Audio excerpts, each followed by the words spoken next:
अगर आप 40 प्लस की हो चुकी हैं और अपने घर की जिम्मेदारियां बखूबी उठा चुकी हैं, लेकिन आपकी खुद की इच्छाएं और आपके खुद के सपने और खुद की पर्सनालिटी आपने खो दी है, तो वो सब दोबारा लाएंगे हम। ये मैं आपसे वादा करती हूँ। देखो, हमने अपने लिए कुछ भी नहीं किया इस एज तक। हमने सिर्फ अपनी फैमिली और अपने बच्चों के लिए, अपने माता पिता के लिए अपनी पूरी लाइफ लगा दी। अब हमारी बारी है। अब हमें खुद के लिए खुद ही खड़ा होना होगा। इसमें मैं आपका सपोर्ट करूँगी। मैं आपको बताऊँगी कि हमें कैसे खुद को फिट, स्वस्थ और खुश रखना है। इसमें अगर आप मेरा सपोर्ट करेंगी और मेरे साथ रहेगी, तो मुझे और प्रोत्साहन मिलेगा और हम आगे आगे बढ़ते जाएंगे। एक हाउसवाइफ जो दिन भर काम करती है, अपने घर के रोज़ एक ही तरह के काम रोज़ रोज़ करती जाती है और उनसे कभी बोर भी नहीं होती, थकती भी नहीं है। थकती वो जब है जब उसको एहसास होता है कि अब मिडिल एज में आ चुकी हूँ। लेकिन सब काम करते करते लेकिन सुनने को यही मिलता है कि तुम कुछ खास नहीं करती, घर के काम ही तो हैं बस। जिन कामों को वो बड़े अपनेपन और प्यार से अपनी ज़िंदगी के 40 साल दे चुकी, उसको तब दुख होता है, तब उन कामों का कोई मोल ही नहीं है। उसे समझ भी नहीं आता कि क्या करें। उसे समाज में भी इज्जत प्यार नहीं मिलता जो एक काम करने वाली औरत को मिलता है। सब बातों को सोच के मैंने यह चैनल बनाया है कि क्या आपने नोटिस किया है, 20 साल की लड़की बोलती है, 30 साल की औरत समझौता करती है, लेकिन 40 के बाद औरत चुप हो जाती है। पर सवाल ये है कि ऐसा क्यों? 40 के बाद औरत थक जाती है, रोज़ अपनी बात समझाते समझाते, रोज़ अपनी फीलिंग दबाते दबाते। उसे लगता है अब बोल के क्या ही फ़ायदा, जब कोई उसकी बात को सुनता ही नहीं। कौन सुनेगा मेरी बात को?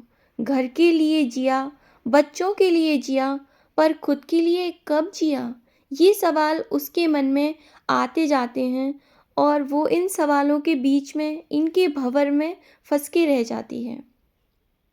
सच तो ये है, औरत चुप इसलिए नहीं होती क्योंकि उसके पास बोलने के लिए कुछ नहीं होता, बल्कि इसलिए होती है क्योंकि उसे बार बार चुप करवा दिया जाता है। उसकी बातों को वैल्यू ना देकर उसे चुप करवा दिया जाता है और वो फिर चुप रहना ही सीख जाती है और आखिरकार वो चुप हो जाती है।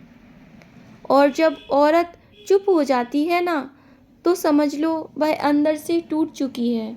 उसे लगने लगा है कि उसको सुनने वाला अब कोई नहीं है। अगर आप 40 के बाद की औरत हो, तो याद रखो, आपकी आवाज़ की कीमत आज भी है। कमेंट्स में लिखो, क्या आपने भी कभी अपनी बात को चुप कर ली है, अपनी बात को दबा लिया है? तो मैं आपकी बात सुनूंगी, मैं आपको समझूंगी और आपकी बातों को ऑडियंस तक पहुंचाऊंगी, आपकी आवाज़ बनके। मैं हूँ 40 प्लस आवाज़ बोलती सखी। क्या अब मेरे सपने नहीं हैं? क्या मेरी ज़िंदगी यहीं थम गई है? क्या मैं अब और कुछ नहीं कर सकती? क्या मेरी आवाज़, मुझे सुनने वाला कोई नहीं है? ये सारे सवाल हम 40 प्लस महिलाओं के अंदर आने लगते हैं। घर संभालते संभालते हम अपने आप को कहीं खो चुके हैं और उसी की तलाश हम करने चाह रहे हैं। और मैं आपकी आवाज़ बनूंगी और ये हर वुमेन के पास हमारी ये बातें पहुंचेंगी। तो प्लीज़ सपोर्ट मी। 40 के बाद ज़िंदगी ख़त्म नहीं होती, यहीं से शुरू होती है। 40 प्लस एज में बॉडी बदलती है, हार्मोन्स बदलते हैं, पर हम औरत कमज़ोर नहीं होती, बस हमें खुद को समझना होता है। वेट, हेल्थ, सेल्फ रिस्पेक्ट, सब पे बात करना ज़रूरी है।